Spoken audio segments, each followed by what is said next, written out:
सोचिए, एक बेहद कामयाब मनोचिकित्सक जिसका पूरा करियर विज्ञान और तर्क की नींव पर टिका हो, हम्म। और उसकी एक मरीज हिप्नोसिस की हालत में न सिर्फ अपने पिछले जन्मों की कहानियां सुनाने लगे, बल्कि उस डॉक्टर के वो गहरे निजी राज भी खोल दे जो दुनिया में किसी को पता ही नहीं थे। आज हम इसी असाधारण अनुभव की गहराई में उतरेंगे, जो डॉक्टर ब्रायन वाइस की किताब मैनी लाइव्स मैनी मास्टर्स से लिया गया है। और देखिए, ये कहानी सिर्फ पुनर्जन्म के बारे में नहीं है। आज की इस चर्चा का मकसद है एक वैज्ञानिक के उस सफर को समझना। हाँ, एक सफर जो एक साधारण थेरेपी सेशन से शुरू हुआ और उसे विज्ञान और आध्यात्मिकता के एक चौराहे पर लाकर खड़ा कर दिया। हम उस एक पल पर ध्यान देंगे जिसने उसके तर्कवादी नजरिए को हमेशा के लिए बदल दिया। तो चलिए उन सेशंस में चलते हैं। डॉक्टर वाइस कैथरीन को हिप्नोसिस की एक गहरी अवस्था में ले जाते हैं और उनसे कहते हैं कि वो अपनी परेशानियों की जड़ तक पहुंचे। लेकिन कैथरीन अपने बचपन में नहीं, बल्कि साल 1873 में पहुंच जाती है। वो खुद को वर्जीनिया की एक प्लांटेशन पर पाती है। वो कहती है कि उसका नाम एबी है और वो एक अश्वेत बच्ची है। वो मक्के और तंबाकू के खेतों, घोड़ों और एक बड़े से घर के जलने का जिक्र करती है। और देखिए, सबसे दिलचस्प बात यह है कि वो कितनी बारीकी से चीजें बताती है। हाँ, जैसे 15 साल बाद 1888 में वो एक लहरदार पुराने जमाने का आईना साफ कर रही होती है। अच्छा। एक और सेशन में वो मक्खन बनाने का पूरा तरीका बताती है। अब ये एक ऐसी जानकारी है जो मॉडर्न जमाने की कैथरीन के लिए जानना लगभग नामुमकिन था। सही बात है। ये छोटी छोटी बातें इन अनुभवों को बहुत असली महसूस कराती हैं। एग्जैक्टली। ये कोई गढ़ी हुई कहानी नहीं लगती। बिल्कुल। और वो सिर्फ जीने का ही नहीं, अपनी मौत का अनुभव भी बताती है।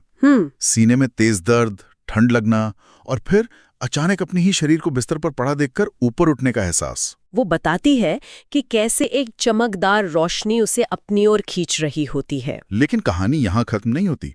डॉक्टर उसे और भी पीछे ले जाते हैं, हजारों साल पहले के एक और जन्म में। और इस दूसरी जिंदगी का माहौल बिल्कुल अलग है। वो एक ऐसे गांव में है जहां बाढ़ के पानी की वजह से प्लेग जैसी बीमारी फैली हुई है। लोग मर रहे हैं, जानवर मर रहे हैं। और इलाज के लिए लहसुन और जड़ी बूटियों का इस्तेमाल हो रहा है। यहाँ एक और जरूरी बात सामने आती है। हाँ, उस समय के लोग मानते हैं कि अगर शवों को ठीक से ना दफनाया जाए तो आत्मा भटकती रहती है, उसे शांति नहीं मिलती। लेकिन कैथरीन का अनुभव अलग था। बिल्कुल। उसका अपना अनुभव हर मौत के बाद एक जैसा था। शरीर से अलग होकर रोशनी की तरफ जाना, चाहे कोई भी रस्म निभाई गई हो या नहीं। अभी तक जो भी हो रहा था वो दिलचस्प था, लेकिन फिर भी एक तार्किक दिमाग उसे मरीज के दिमाग की उपज मान सकता था। हाँ, कोई कल्पना या भूली हुई याद। लेकिन फिर एक सेशन में कुछ ऐसा हुआ जिसने इसे सिर्फ एक मरीज की कहानी से कहीं ज्यादा बना दिया। सही कहा।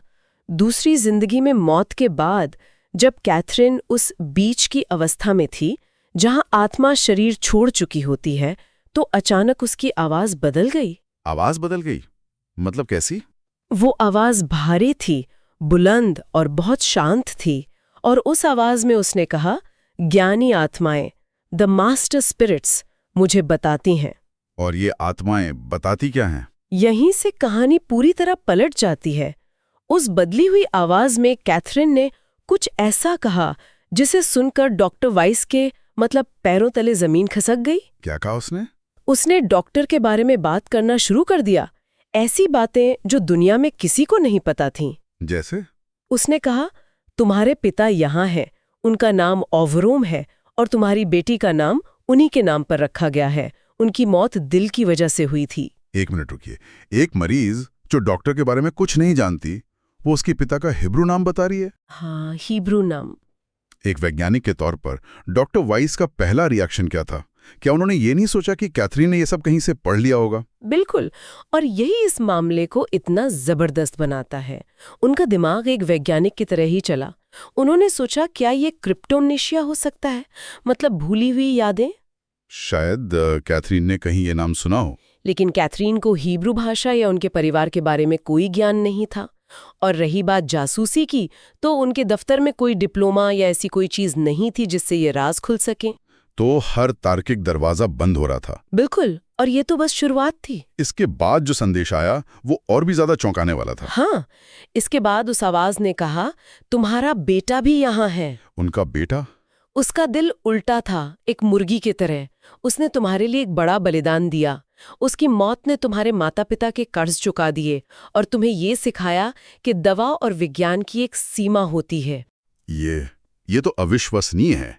और कमाल की बात यह कि ये जानकारी ना सिर्फ बेहद निजी थी बल्कि 100% सटीक थी। एग्जैक्टली। डॉक्टर वाइस ने अपने बेटे एडम को खोया था, जिसकी 23 दिन की उम्र में दिल की एक बेहद दुर्लभ बीमारी से मौत हो गई थी। एक ऐसी बीमारी जो 10 लाख बच्चों में किसी एक को होती है और जिसमें बच्चे का दिल उल्टा होता है। ठीक यही बात। डॉक्टर समझ गए कि ये सिर्फ कोई मानसिक शक्ति या ESP नहीं हो सकती। मतलब किसी दूसरे का मन पढ़ने की काबिलियत नहीं। नहीं, क्योंकि ये जानकारी तो किसी जीवित इंसान के मन में इस तरह से मौजूद थी ही नहीं। उनके पिता अवरोम का हिब्रू नाम, उनकी मौत का कारण, उनकी बेटी का नामकरण और उनके बेटे की वो दुर्लभ बीमारी, इन सब बातों का एक साथ आना कोई संयोग तो नहीं हो सकता? बिल्कुल। उनके वैज्ञानिक दिमाग के लिए ये एक चेकमेट जैसी स्थिति थी। तो एक तरफ उनके पास ऐसा सबूत था जिसे वो नकार नहीं सकते थे और दूसरी तरफ उनकी पूरी वैज्ञानिक पहचान। इस टकराव का उन पे क्या असर हुआ? पूरी तरह से ये उनके लिए एक तूफान जैसा था। वो लिखते हैं कि उस दिन के बाद उनका मौत का डर धीरे धीरे खत्म होने लगा। मौत का डर? उन्हें अचानक एहसास हुआ कि इंसान अपनी पूरी जिंदगी मौत के डर से बचने के लिए क्या कुछ नहीं करता। जैसे हमेशा जवान दिखने की कोशिशें? हाँ, चीजें इकट्ठा करना, अपना नाम जिंदा रखने के लिए बच्चे पैदा करना, ये सब कहीं ना कहीं इस डर से जुड़ा है कि हमारा अस्तित्व मिट जाएगा। और इस नए नजरिए ने उनके रोजमर्रा के जीवन को कैसे बदला? वो कहते हैं कि वो पहले से कहीं ज्यादा शांत, धैर्यवान और खुश रहने लगे। रिश्तों को देखने का उनका नजरिया बदल गया। उन्हें लगा कि ये रिश्ते शायद एक जन्म के नहीं हैं। लेकिन उनका तार्किक दिमाग? वो बार बार सवाल उठाता रहा। महीनों तक वो इन टेप्स को सुनते रहे, किसी गलती की तलाश करते रहे, कोई ऐसा सुराग ढूंढते रहे जो इसे एक तार्किक दायरे में फिट कर सके।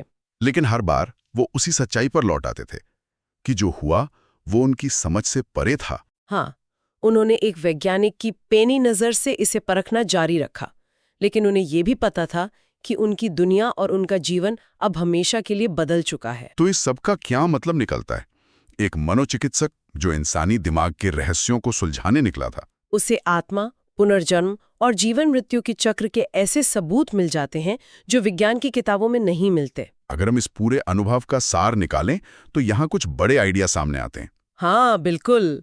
पहला, हमारी चेतना या याददाश्त शायद सिर्फ हमारे दिमाग तक सीमित नहीं है, वो कहीं और भी मौजूद हो सकती है। दूसरा, जिसे हम मौत कहते हैं, वो शायद एक अंत नहीं बल्कि एक बदलाव है, एक दरवाजे से दूसरे में जाने जैसा।